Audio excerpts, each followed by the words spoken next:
Hey, welcome back guys. So today on this video, we are talking about your Moodle account, and more specifically, I'm going to quickly answer a question I keep getting a lot on my other video, and that is, how do you import or upload your contacts into Moodle? So let's go ahead and talk about this. First off guys, real quick video, not too many steps involved, so be sure to stick around to the end of the video. But why would you want to upload or import your contacts into Moodle anyways? Well, that's pretty easy. If you're running an online business, it's pretty common to switch over to a different software provider. And when you do that, you want to be sure to bring your contacts with you. Whatever the case is, it's a pretty easy process. It's handled here in your account. Check my video description. I'll try to leave the written instructions there as well. But I've already logged into my Moodle account, and this is the home screen. Now here on the home screen, if you want to upload or import your contacts into Moodle, here on the top left, you're going to see these four options. You want to click on Site Administration. Okay, once you do that, you're going to see this menu here along the top, and you want to click here on Users. Once you do that, you'll see another drop-down menu, and there's actually two different places you want to look. First, if you're going to add a student or a user one by one, you're going to click right here.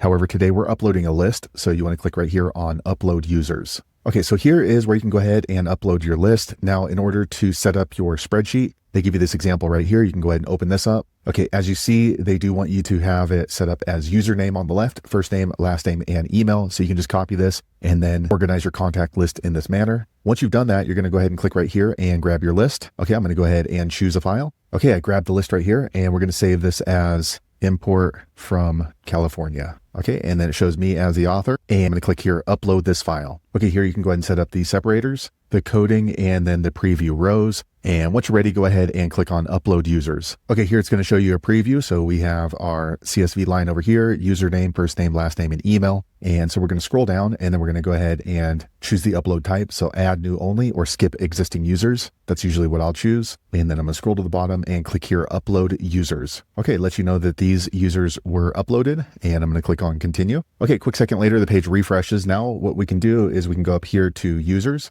Once you've gone into users, you can click here on Browse List of Users. Okay, next it shows a list of the users that we uploaded right here. So there you have it, guys. If you're wondering how to import or upload your list of contacts into your Moodle account, that's the easiest way I know how to do it. If you know an easier way, be sure to leave a comment below. Let the rest of us know how you did it. Hopefully you found that video useful. If so, click thumbs up, or maybe consider subscribing to my channel, and I hope to see you on the next video. Thanks again for watching.